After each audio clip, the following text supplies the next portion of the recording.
Hi, everybody. Welcome back to the Setter Tales podcast. I'm Wade, and along with Thomas. And boy, we have had some hot days here. I don't know what it's like in other parts of the country, but eastern Iowa, has been hammered here in the last few days. Yeah, 91 I think I had on my And car today. and it's been tough for the dogs. It's been tough for you guys that are getting out there trying to train, or even in the early morning. It's already been almost 70 degrees in the first thing in the morning. So it's that time of year when you really have to take some time and think about your safety issues with your dog as far as keeping them hydrated and when is it time to shut down and go in the shade, even or go in the house where it's air conditioned or whatever you have. But even in the kennel, we're running some fans just to move some air. Yeah, the two fans go into mine, and then when we do go out and run around in the airing yard, it's right before dark. So mosquitoes are eating me. The dogs are happy. Someone, CJ's got her own little pool out there, and she lays in that and rolls Lays in around, the and then swimming pool. rolls in the dirt, and then rolls back in there, and then it's time for a Yeah, bath. we hose down the kennel slab occasionally just to get it wet and get that moisture to help cool things down when it gets really severely hot. But anyway, you got to be careful out there and be thinking about just shutting down if you have to. And it's just it's summer in Iowa. What can you say? Yeah, and one thing, kind of a little tidbit tip I would call it is, a lot of people walk their dogs. You got to remember when that concrete on their feet and the blacktop is 10 times harder on their feet, just like if we were going to go out there barefoot. And that is a big pet peeve of mine, too, is just to keep them off the hot concrete. And, as long as the dog's got some air moving, got plenty of water. A lot of people don't like having a lot of water out there for their dogs. Mine got 5 gallon buckets. They're checked in the morning, checked in the evening. Yeah. They're full.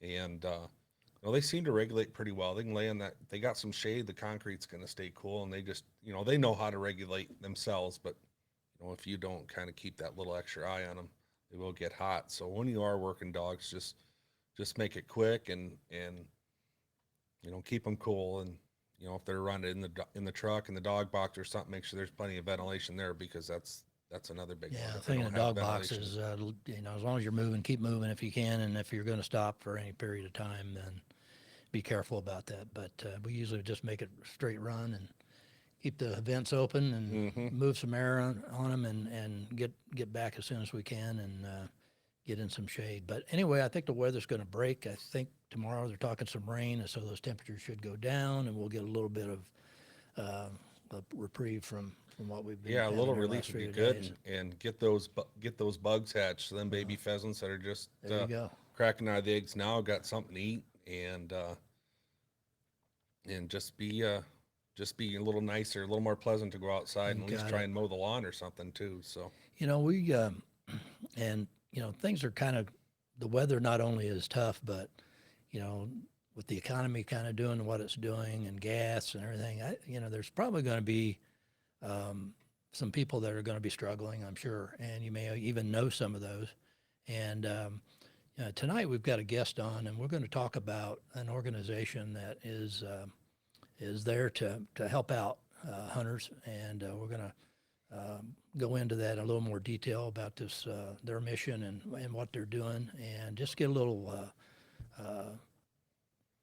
just get people more aware of what they do. But yeah, I think it's going to be tough, and so this is just a way that some people can perhaps get some relief if they need it. And Sean Salvarezza is going to come on with us tonight. Sean, are you there?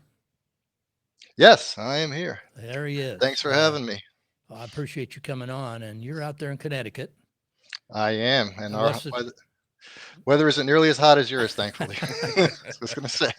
We kind of talked about that a little while. Yeah, you said Yeah, it's been in the 70s there. Boy, whew, yeah, man, yeah. that's great. I imagine the dogs really appreciate that too. They do. Um, Yeah. we're going to get a little bit of information about you because I know you're a real passionate upland hunt guy, and we'll talk about the organization that you're involved in too. But But did you grow up in Connecticut? Is that home for you or It is, yeah, born and okay? raised my entire life and went to school here. So yeah, I'm a Connecticut native for better or Now, worse. now, I know there's some birds there. We spoke about that the Yeah, other night, but yeah. the wild bird population, like a lot of places, is diminished since you probably were growing up, I suspect. Yeah, for sure. Yeah, we had growing back in the late 70s and 80s, there were grouse, huntable out populations of grouse. And my dad had an English setter, a female, and she was a great dog. And he'd go out right behind my house and routinely kill grouse and woodcock.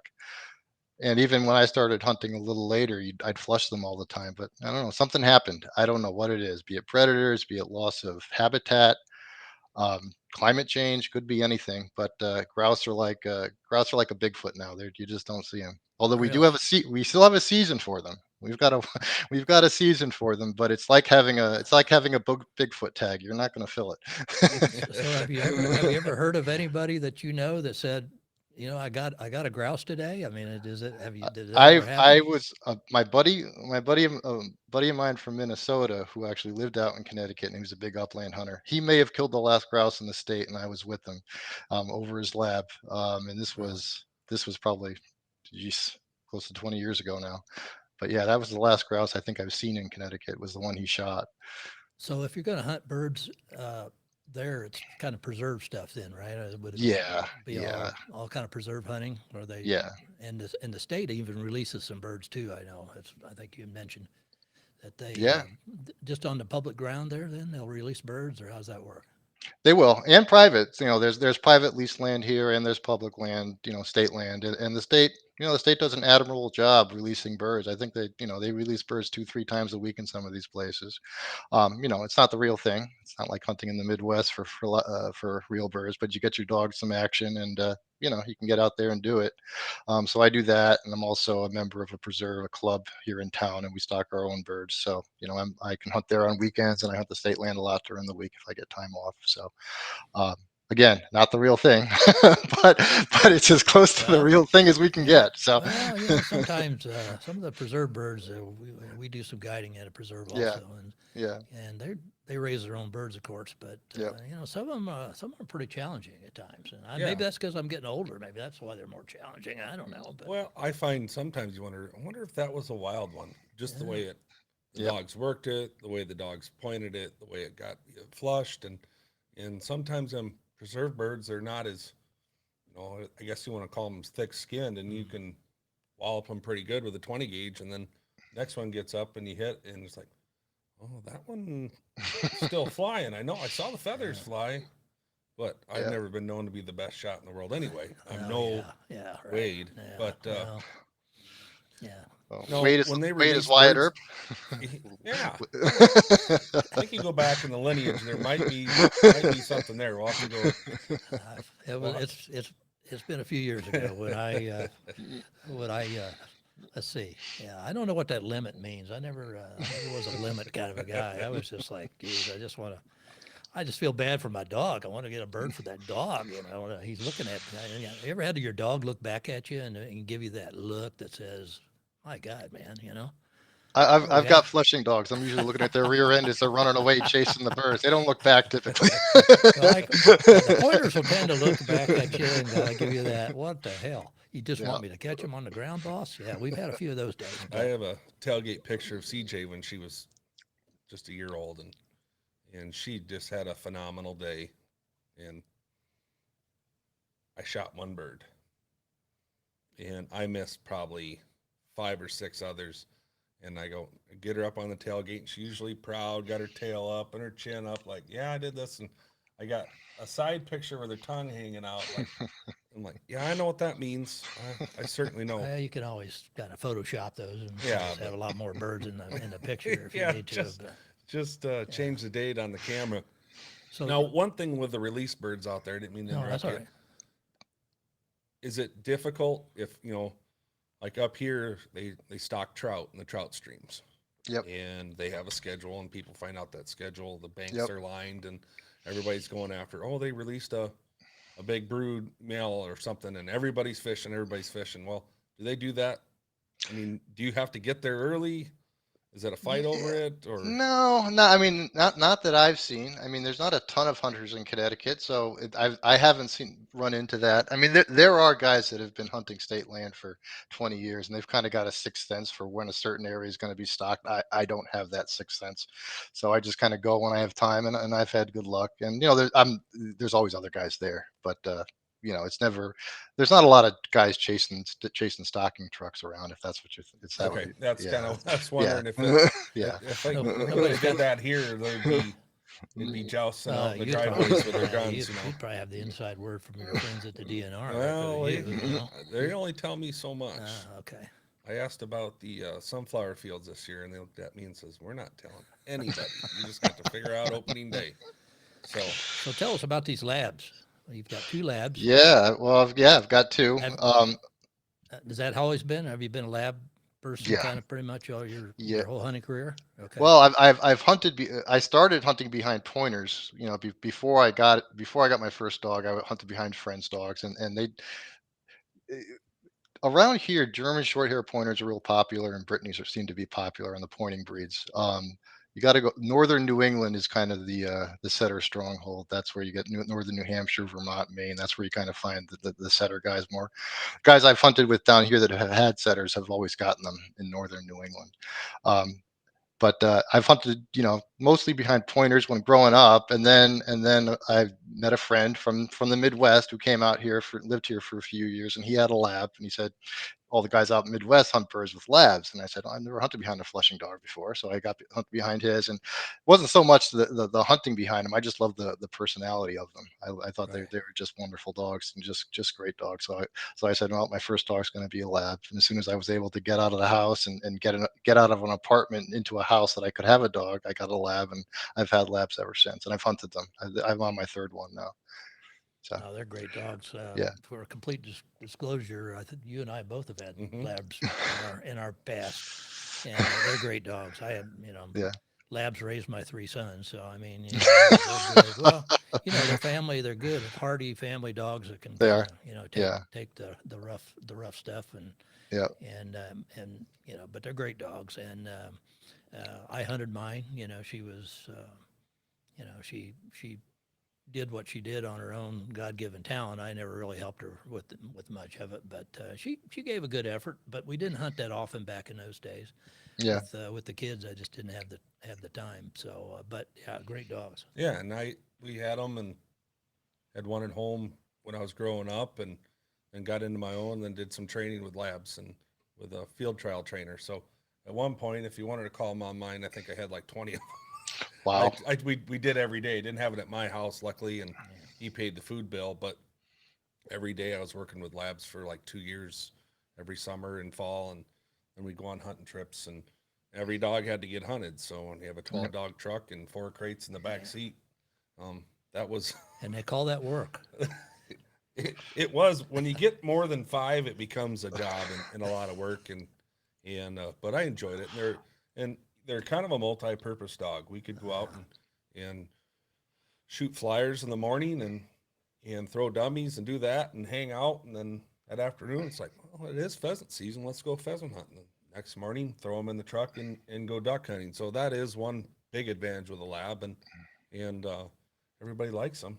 They Oh see a lab. Everybody wants to come up and scratch your ears and tell them to sit and all those things. And they're a great family dog. And I guess if I did more waterfowling for where we live, I live on a marsh, but I don't duck hunt because I don't have a lab anymore. So, but I would, someday I would entertain having another one, and that's kind of what I used to do: have the pointer do the pointing and the lab do the retrieving, and they My are good buddy, retrievers. right. They are good retrievers. my buddy ran a German short hair pointer, and I ran my first lab, and we hunted together all the time, and it was a great combo. The pointer and the retriever worked out fantastic. Made the lab a little lazy because the lab would wait till the short hair's bell would stop ringing. He would know the short hair found a bird. Then my lazy lab would go in and take the glory. So after the so it was a little hunting without the short hair, without a pointer to find the birds. He wasn't quite didn't quite look as good as he did when he had his partner with him, but they were a great combo for a long time. That's great.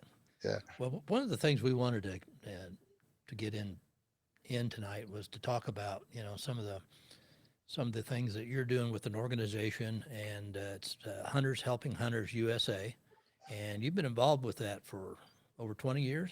Has it been that Yeah. long? Well, yeah, about 20 Okay. years now. Yeah. Well, we So, want to find out a little more about the organization and what the mission is, and just kind of give us a little overview of how you sure, got involved and sure. what you guys are doing right now.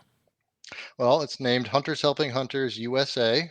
As you said, it's a registered 501c3 company, so it's a registered charity with the IRS. So donations are tax deductible, and the mission is, I guess it's kind of unique. We typically we like to help hunters who have had interruptions in their family well-being, usually with respect to an accident or a health crisis that kind of fractures the family a bit. So we often step in, and our bread and butter is helping with hospital bills and unfortunately funeral expenses. So it's not always a fun job, but um, so we've paid a lot of people's funeral expenses. Unfortunately, we've paid a lot of medical expenses for folks and co-pays.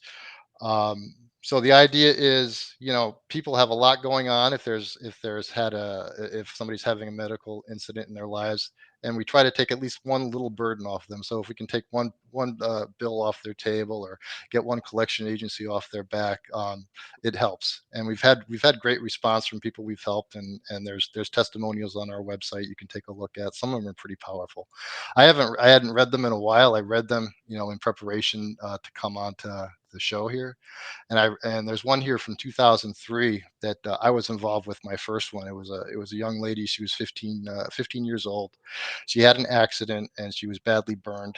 And it was at a time when her family was undergoing some financial issues, so they didn't have money to pay the bill, and they were just getting hit by medical bills for her care.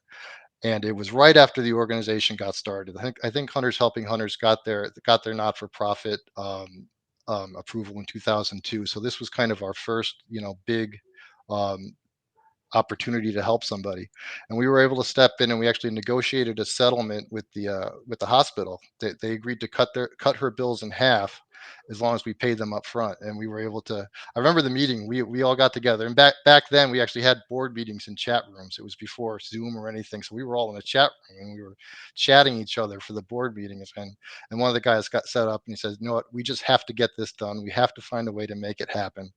We have to help this family." And we all kind of rallied, and we did, and we were able to get the medical bills cut in half, then paid off, and they were completely scot free, the medical bills. And the testimonial on our website was written by. She was 15 when she wrote it, and it's really powerful. I'm thinking back, she's probably 35 now. I hope she's had a good life, but that's the kind of thing we do. Great, great. Yeah. Wow. And that's one thing about hunters. We get on here and we all talk, but everybody's willing to help somebody. And I think the hunting community is big on that. And a lot of Yep. it's just, take them hunting, take somebody hunting. That's just one of the big things, but nobody ever thinks of the financial burden that people go through. And Yep. I've had friends in the past, and I've been in a struggle in the past before too. It's like, hey, let's go hunting. Well, I can't afford it. I can't afford my license, or I can't afford shells, or I had to sell my gun. This is another way to help people out, and I think it's a great organization. When I first got introduced to it, I was like, where do I sign up? So, and having you on here and explain this is, we'll just keep going with it. But I just wanted to put that out there that, hunters help hunters, and that's just what we do. Yeah, exactly. And even when we were uh, overseas in Ireland, what you find is just kind of it's just mutual. Everybody that are in the hunting community all care about each other and will be there to help you. So it's good to know that there's somebody there that's got your back if you need it. So it sounds like you have some corporate sponsors and that type of thing, or you're always looking for more, I suspect. Yeah, we actually we've recently relaunched the website, so right now we're hunting for corporate sponsors. We've had them in the past, so we're looking for new ones. So hopefully, if anybody's listening and interested, get a hold of us. Go on there, and there's some sponsorship packages where, of course, we're always looking for donations. So I mean, I hate to be begging for money, but we could use it. so, Well, I so mean, that's people need to know that there's a need, and there's probably always Correct. going there, to be a need. And yeah, yeah, unfortunately, the way things are going right now in the country, I'm guessing there's going to be a more need coming up. I hope that's not true, but I hope so too. I'm afraid there might be. But and it sounds like the individual can donate or can be involved. You do fundraisers, I think, once in a Yeah, while, and we do. okay, And we're and trying to get into affiliate marketing on our webpage. So we're I don't want to say this delicately, but our board has been on the board for, I've been on there 20 years. We've actually got some founding members that are still on the board. So um, we're a little not digitally fluent yet. So stuff like podcasts and stuff, this is all kind of new to us. We're just starting affiliate marketing. We've got some help with our website to get that up and running. We've got Cabela's on board and Walmart on board with that. So we're getting that up.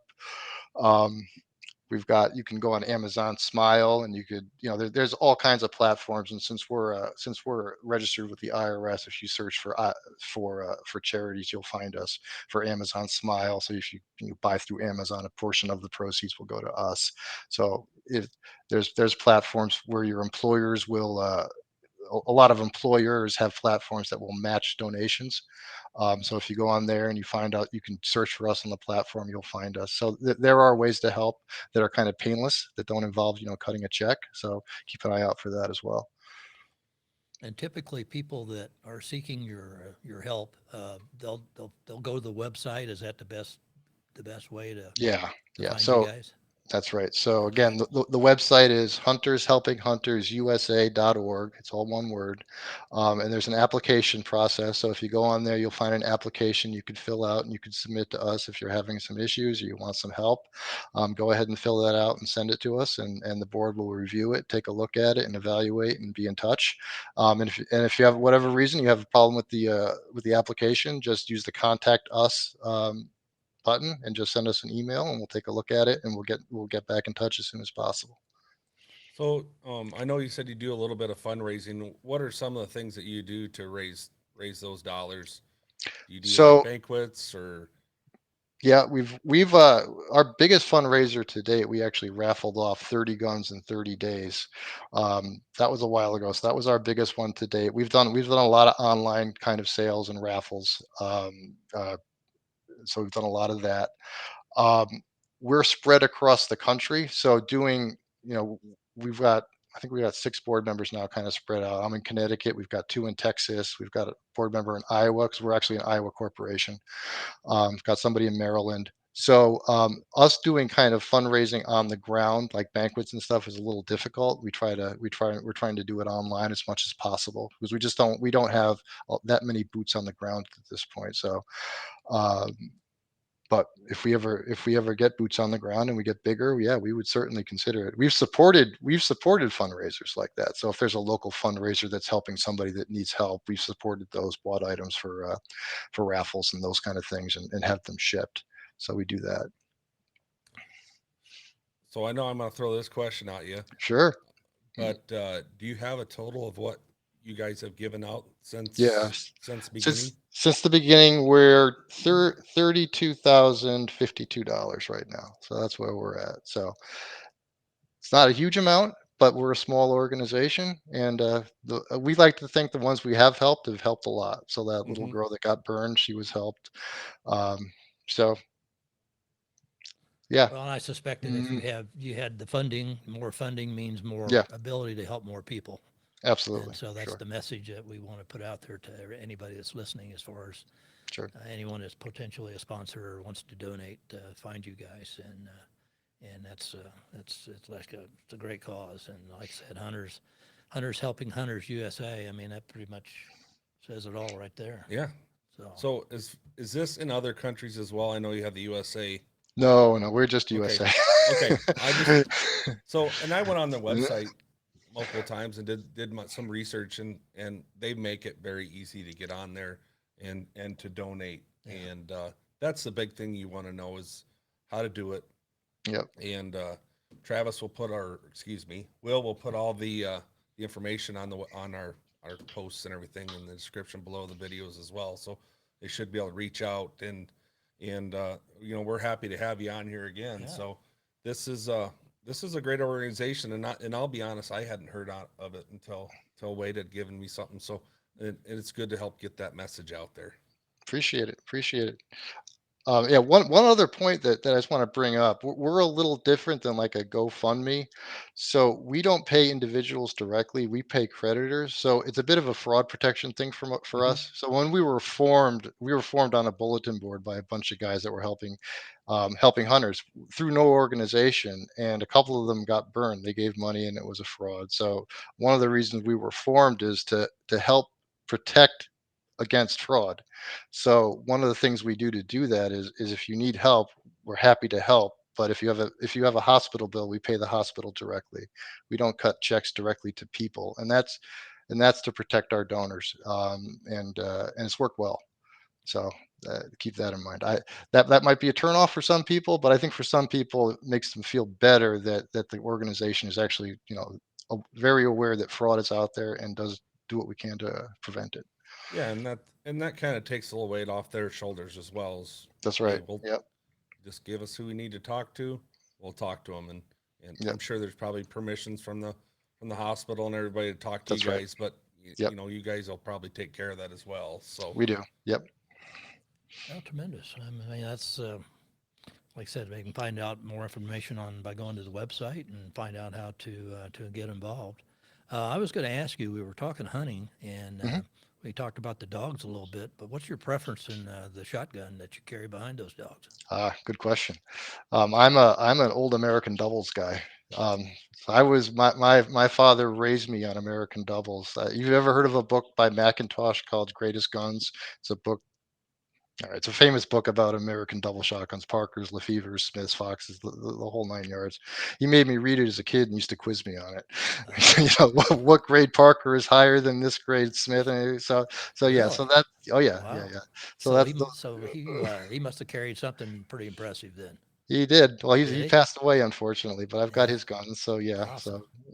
so that those are my favorite. I don't carry them all the time because I don't like to get them dirty. And I don't want to break them. But yeah, if that's what I like to carry side by sides. Now, what's your throwdown gun then that you carry when you're not with one of those? Uh, I carry a Wingmaster 16 as my throwdown gun. There you go.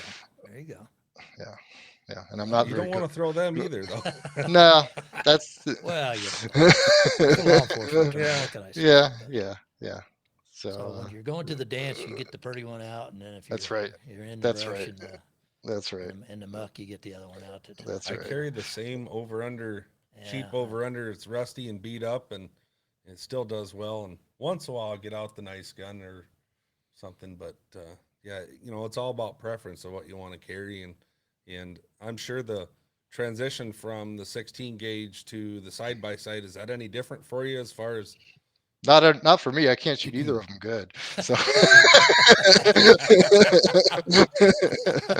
that so would have that been the doesn't answer I would have given the same. So doesn't matter. I've missed a pheasant sitting in a tree with the 16 gauge with my dog standing underneath me looking at me. So it, it happens.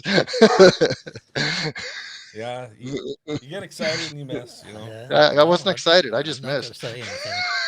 I'm not going to say anything. I've, It was a pen yeah. bird. It's okay to shoot those out of trees. Well, that's true. That's true. A lot of them will jump in a tree. Yeah, Yeah, yeah. yeah. We were. Grandpa always said you never miss as long as you don't tell anybody what you were shooting at. That's true. Yeah, we were in It's a wise words. few years ago. We were out in South Dakota pheasant hunting, and we were. It was kind of one of these mom and pop places, the old farmhouse, and they lived a mile or so down the road. The family did, but I'm guessing it was grandpa's farmhouse, and they had turned it into kind of a hunting lodge thing, and so we were staying there, and I don't know, there must have been 100 acres or so to hunt, but I think it was the second day we're walking along, and there seemed to be a lot of birds, and all of a sudden one just jumped up in a tree, and I thought, that don't. It didn't have much of a tail, and you're kind of like, Man, I don't know. I don't. Is that a wild South Dakota bird? I don't know. And but and I reread the brochure when I went back to the lodge, and it said you'll be hunting all wild birds. That's what it said.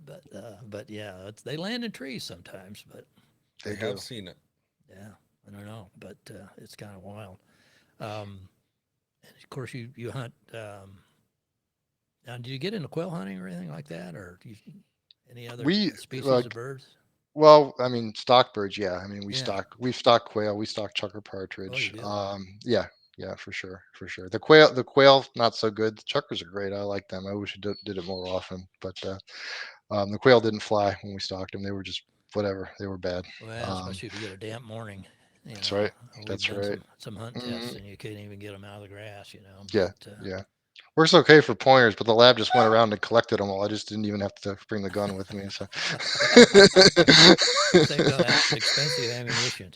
that's right. That's So in right. Connecticut, where you're at, can you travel a ways except for like your hunting club or wherever you go? Can you travel ways and get into some different wild birds, or do you do that? Do you make that like a yearly trip? Like a lot of guys will shoot over to, they'll go out to Kansas to go quail hunting in Iowa, or they'll go to Nebraska and quail hunt, or they'll go to South Dakota, just a state away. Or is there any places that you go that you enjoy doing?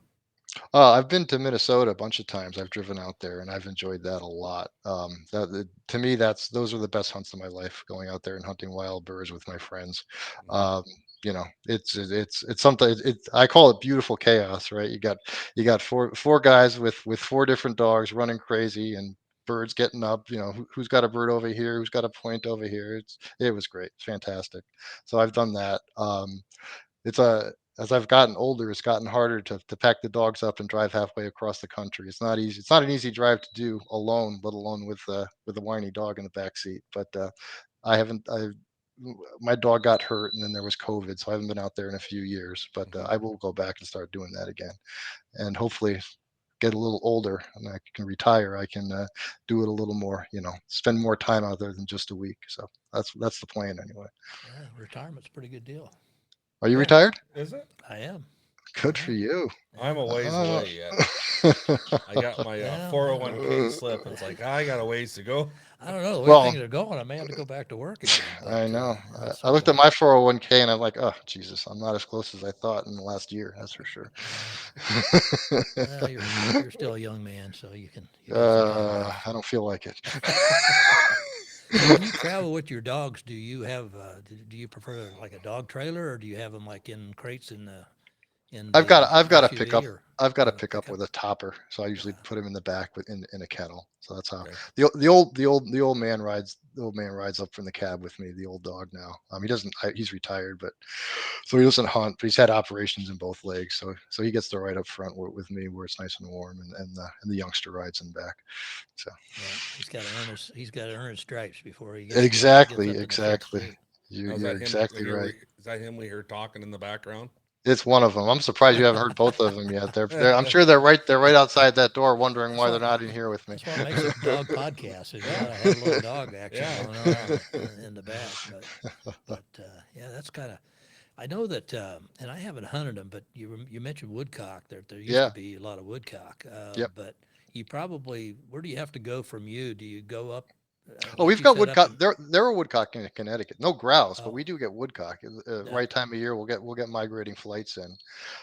So yeah, you can find, you'd find woodcock where you'd expect to find them. It's just a question of hitting them at the right time. Um, Last year I didn't run. I think I flushed one or two. The year before that, flushed a bunch, and it's all timing because they're migrating birds here. So usually early November, you hit it right where you're walking the right swamp edge. You could put up half a dozen within 100 yards easy if they're there. So what is your terrain like there? Here we're pretty flat. Like in our previous conversation before the podcast started, you said Iowa's kind of boring to drive through. It's just corn and soybeans. So I picture Connecticut with maybe a little hilly, a lot of pine. You know, never been there, so it's just kind of what I'm thinking. Yeah. Yeah, I guess you can kind of explain that to us. You got the hill right. Not with Okay. not a lot of pine. You got to go farther north in New England before you start hitting Okay. lots of pine. I mean, we've got some. They usually grow along the streams, but it's more oaks here, maples, that sort of thing. But oaks are good for deer hunting, so we like those with the acorns. As far as the bird cover goes, it's funny. In Connecticut, you clear ground, you don't get grass up, you get briars and prickers. So all the bird cover here is just prickers, and sometimes really aggressive prickers that will, I almost always come out bleeding, and so is the dog bleeding when you're done. So that's just what you're going through. I've Hunting out in the Midwest, the cover is completely different than what we have here. We don't have grass here like you guys have grass. We have brush and we have prickers mostly, unfortunately. That So doesn't sound like a great place for a No, long, hairy setter to run through. no, Then it maybe. doesn't. that's right. Well, I That's one of the reasons why I shied away from a long-haired dog. Because I hunted behind a buddy who had Brittany for years, and he would spend hours and hours pulling burrs out of the dog after the hunt. I mean, he'd just be covered, matted with burrs. So yeah, that's one of the disadvantages to having long-haired dogs out So your climate, you said it's like cool in the 70s there right now. Does it get really cold? You get a lot of snow out there, here. or does your hunting season stop abruptly, or can you just keep going until it's over, or how do they do that? Well, I mean, the regular season goes.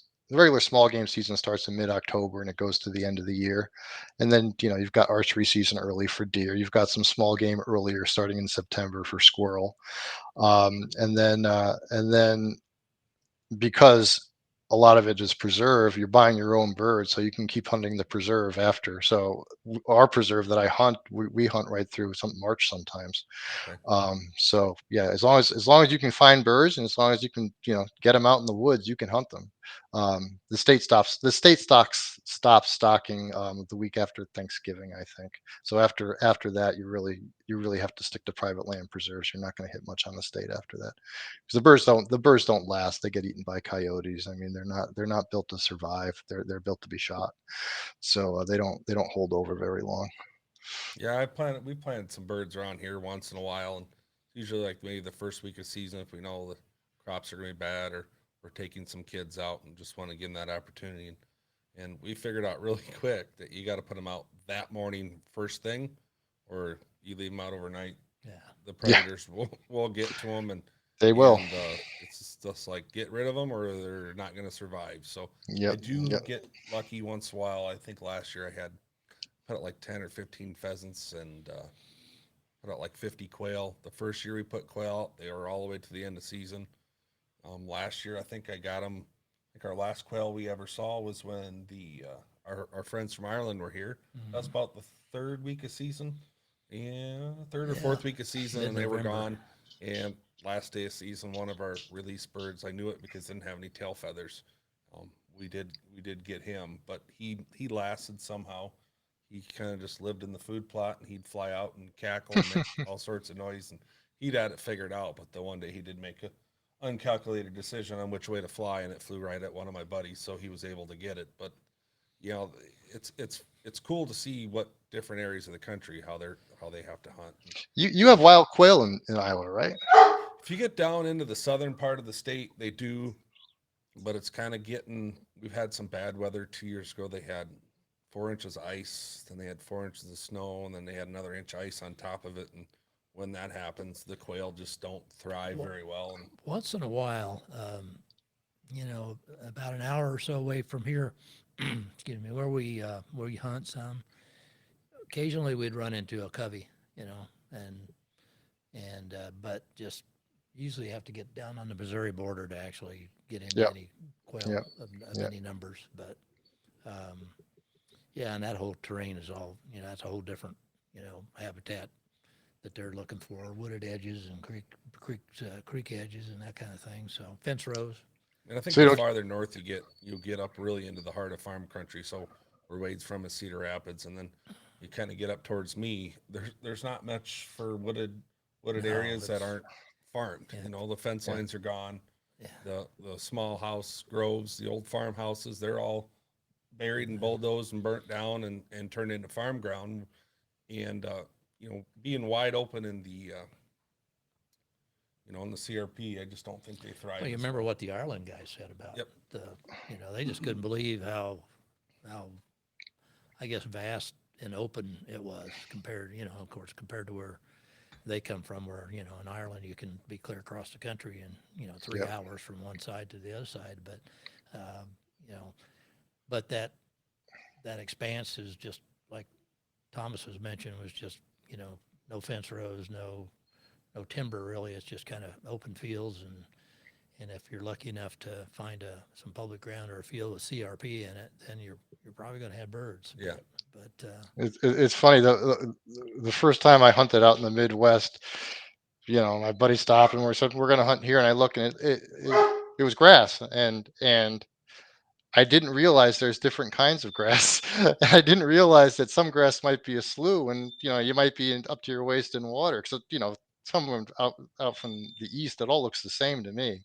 So it took me 2 or 3 trips to start to realize grass isn't all the same. Different colored grass means different things, and those willows out there might look harmless, but once you get inside of them, you're in hell. So it took me Yep. a while to realize what the terrain was all about. So that was an interesting kind of transition for me to from yeah, hunting out here for sure. I think the worst cover I ever got stuck in is a big field of cattails, out in South Dakota, and you know the birds were in there. I mean, they'd had a drought, so the birds were kind of out in these what at one time was this massive, watershed full of cattails. But the birds, that's where the birds were. So in order to get them out, somebody had to take the mission of going in there and kind of wallering through that stuff and hopefully pushing the birds to your buddy on the outside. And of course, I pulled a age thing right away, and that worked for a while. And then I felt so bad. I thought, gosh, I got to take my turn in there. I can't let these younger guys are beating themselves up. And I got in the middle of this stuff, and you have to lift your legs so high to kind of get through it. I mean, the dogs were even having problems getting through it, and so I got out in the middle of this stuff and caught a boot and fell down. I mean, I didn't fall very far. I just fell down on the top of these cattails. But there was nothing to grab a hold of to try to get yourself back up. So my son and the other guys on the outside on the perimeter just basically saw me disappear, and they were kind of like, "What's going on? Are you all right?" And I said, "Yeah, I am. I just don't know what to do now and how to get out of here." So as soon as I got myself up, and I kind of used a shotgun to kind of lever myself up, but I made a beeline for the outside, and I said, "That's enough of that. And if the birds are in there, God bless them. We're not going to shoot them today." But boy, that was about the toughest going I remember. And we've been and, in and some it's pretty it's rough always the cover. guys that have the dogs that have to go into the cover. The guy you're That's hunting true. with without the dog is always sitting That's true. outside waiting to shoot. So That's true. if you got a dog, you're always the one Well, getting especially in a the guy with labs, because I that know. would have been a perfect lab Yeah. opportunity. Get Yeah, them Yeah. labs in there and yeah, running through that stuff to roust out those. yeah. In fact, my son had his lab out there, and boy, you could just hear her crashing through this stuff, and birds are cackling and flying out, and yeah, you need some. Whew, man, you need some. You need legs a lot younger than mine to get through that stuff, and That's exactly right. so I was going to say the same thing. Yeah, man, there there he was a is. It's there my was dog barking. that's what I do with Thomas. I send Thomas and my son into those situations. Yep, However, when they do work that hard and they do produce a bird for you to shoot, you better come through, or you that's won't hear true. the end of it. I had uh, one of my good friends and his dad always go out with us opening day of pheasant season, and our dads are getting up there. They just rather watch us walk everything, and they block. Well, they got to chatting, and we're walking back to him, this big 80-acre field, and made a big circle, and we were kind of zigzagging, just following the dogs, and all the birds are flying towards them. We can't see them. The grass is tall enough. I thought, why aren't they shooting? And we were getting to the point where we were kind of cussing, like, man, they've had 50, 60 birds fly. What are they doing? Are they alive? What are they doing? Well, they go, well, we didn't know where you guys were at, so we thought we had time. We come out, and I said, you guys didn't shoot a shot. Well, they're still sitting in the pickup drinking coffee. They didn't realize where we were at. So, you know, Well, of course, that that first bird that flew over the truck might have been an Well, I don't indication even that think they were looking out the window, but maybe I should you know, get they, out. But I always tell Wade, he says, well, I had to go through this and the young guys, yeah, but you get mad when I said, you can just go down to the other end and block. So, but I'm getting to that point where I it take a lot used of to the hurt kids. my. It's like you guys There go was on through there, and I'll yeah just kind of take a beeline and meet you in the middle. everybody every hunter every upland hunter has that day when you don't want to think about it, but somebody says, I think maybe you want to go down there and block, and then you go, wow, it's happened. It finally has happened. I knew this day was going to come, and your feelings are a little bit hurt. My son suggested that. Now that was after I'd fallen twice in a ditch trying to get through it. He suggested that maybe I ought to go down to the end of this field and block while they took the dogs and pushed towards me, and I was a little bit insulted. But then all of a sudden all the birds started flying over me, and I thought, well, this isn't such a bad deal. And then a few years ago, we were in the governor's hunt out in Kansas, and the wind blows in Kansas. Don't say it. I've, I've But turkey hunted Kansas. I know. Yeah. yeah, and it was, gosh, it was cold, and the wind was blowing 45 miles. It was just brutal, and we were out there being pummeled for all day long, and I had the dog trailer on, and we had a fairly big group, and we were out there actually trying to film for a show that we were doing, and it was towards the afternoon, getting close to quitting time, and somebody said something about, well, we're going to take this long draw. Now this draw was over a mile long. I mean, you couldn't see the end of it, and they were still discussing it when I said, you know what, I'll go down there and block for you guys, and I drove the dog trailer what seemed to be a long way, and I got down to the end of the this draw, and I did what you said your dad did. I pulled up and had the heater going, and I had my coffee, and it was nice and warm. And I thought, you know what, I'm going to sit here, and no reason to get out and get cold. I'm going to sit here till I see orange coming over the horizon. And so I'm sitting there, and I thought, man, that's taking. I know it's a long way, but and I'd hear some shooting going on, and pretty soon I saw a little bit of orange kind of coming over the top there, and I thought, there's still a long way out there. I got plenty of time. No reason getting out there getting cold.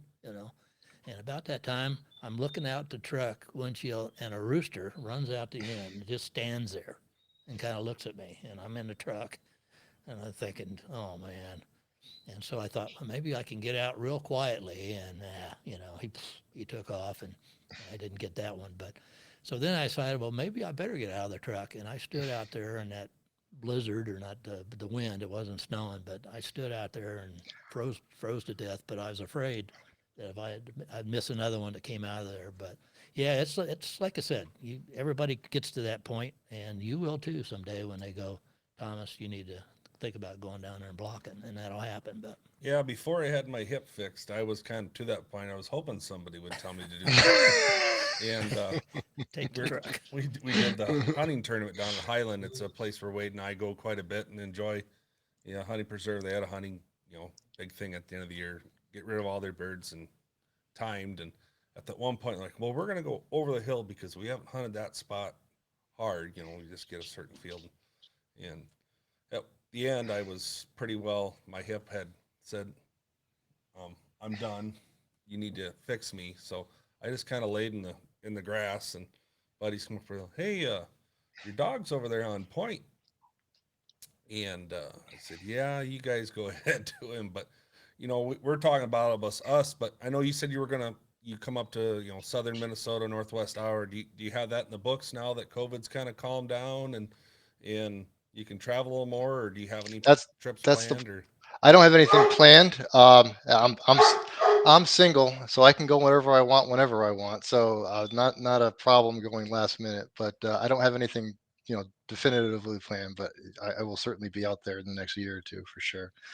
Um, I just want to tell you one story because it's funny you're mentioning bad hips. My last time in Minnesota, I got cramps so bad in both legs that I couldn't walk. They had to leave me in the middle of a slough and keep hunting, and I had to go. And eventually, I had to walk back to the truck. My poor dog was looking at me. I was. It's shocking how physical the hunts are back there in a public land, truly public land, tough Midwestern hunt. I've been on elk hunts and I know physical hunts. That is a real physical hunt. That's not a joke hunt. And if you're not out there prepared like I wasn't, you will pay the price. So I have paid the price. We always ask somebody a story that comes to mind when you're thinking about your dogs. Probably your older guy that's retired, but there had to be a particular hunt or um, something that happened in the field that, even right now, I know you're thinking about it, but that Yep. story of that dog, a particular retrieve or Yep. whatever, what comes to mind? What's your favorite story to tell? Because we always try to kind of end on that, Sure. a good dog story. Sure. So yeah, it's my older dog. Um, First time out to Minnesota, I was a little nervous whether he could, even hunt wild birds. But he's a really big athletic lab, good gene. So he did really well out there. And he actually caught a wild rooster on the ground, which without anybody shooting it, he just traced it down and actually grabbed it. Which, from what I understand from the guys I was hunting with, that just doesn't happen. Dogs just don't catch wild roosters. So they were all, they were disappointed they didn't get to shoot him, but they were pretty wild by the dog catching a wild rooster on public land. Heavily hunted. This wasn't this dog this rooster knew he was being hunted, but the dog still managed to chase him down and catch him. So Wow, I was pretty proud of my dog when he did that. Yeah. that's tremendous. Yeah, and that I don't often see that. If you get a bird that's really dug in to our cover is just Yeah, thick, heavy, Yeah. a lot of and if times it's they cold, can't get out, they'll but dig in and they will just last winter I had a customer out and I was on my hands and knees tearing the grass apart trying to get this bird out because that dog was not leaving his Really? cache. So, um, I look and if the dog's not steady enough, they will. And I've had a lab come in and grab one like that, Yeah. Okay. or a buddy springer kind of jump in there and pounce trying to get that bird out, and they get a hold of it. I had a hold of it, but I had a hold of a spur. My hand got spurred. It was cold because I'd taken my glove off, so I could feel what I was feeling. And hand come out, and I was bloody. And bird got up. Luckily, the guy who was with me was paying attention and got the shot. So but having a dog do that is, especially a flusher that's really got a good nose and can follow it and get on a good bird. That is fun to watch. Yeah. And you know, as pointers, we don't want them catching them. We want them stopping and pointing. But that's just the way they're bred, and I think Yep. that's all instinct. So, do Yep. you do any training as far as, or do you work with other trainings? Do you have any training clubs that you do, or how do you do your Well, I training? mean, I've always trained myself. I've bought books, so I've got I've got certain theories of what works and what doesn't, and what makes me happy. So that's what I do. Thankfully, the preserve I'm at is in my hometown, so I've got access to it if I want. So if I want to get birds off season, I can just buy them and put them out. And I've also, it's just a great place to train a dog if I want to go there, throw bumpers or do obedience training or whatever. And believe it or not, I just use the dog park a lot. We've got dog parks here that are pretty good. They got rivers, they got ponds. So I bring them to the dog park and work with them. And I pretty much work with them every day doing something. Mm-hmm.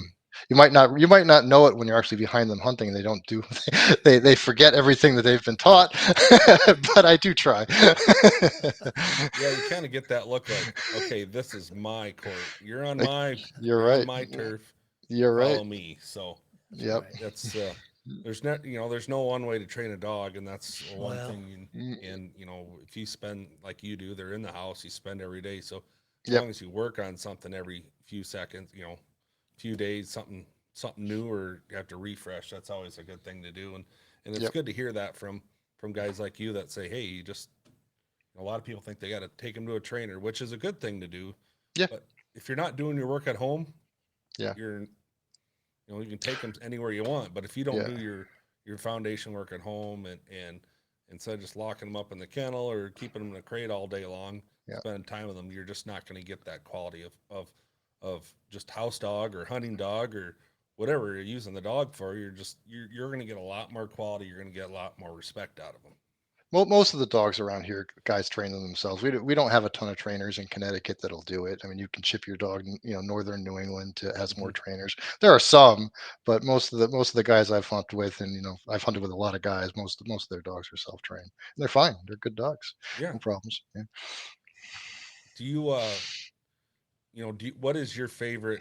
I know you say like you love coming up this way and hunting. Would pheasant be your favorite upland bird to hunt, or have you Yeah. done like grouse, or would that be, if the grouse came back down there, would you even worry about coming up here? Or...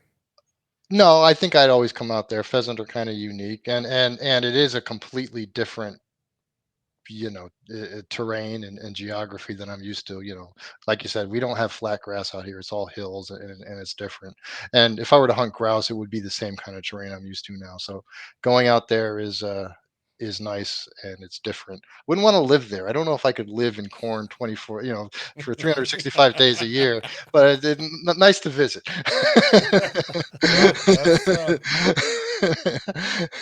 Well, that's whatever they call it, Iowa flyover state. We're proud of it. And we're proud of it. You should So be. You should be, yeah, by the and way. Well, we hope that you hope you have a successful fall coming up, and Okay. are you going to get a chance to get back out to Minnesota? You think I'm this gonna year? try. Yeah. Good, I good. hopefully. Yeah.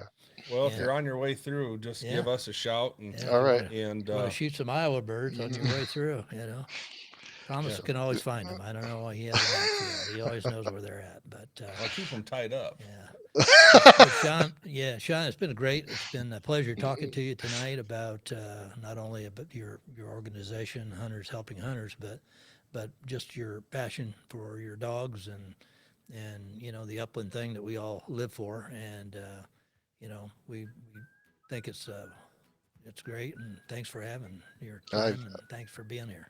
very much appreciate the opportunity. Thanks a lot.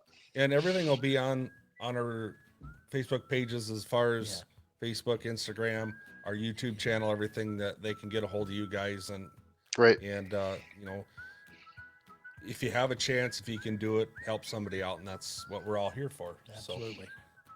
Thank you very much. all right, Sean, thank you.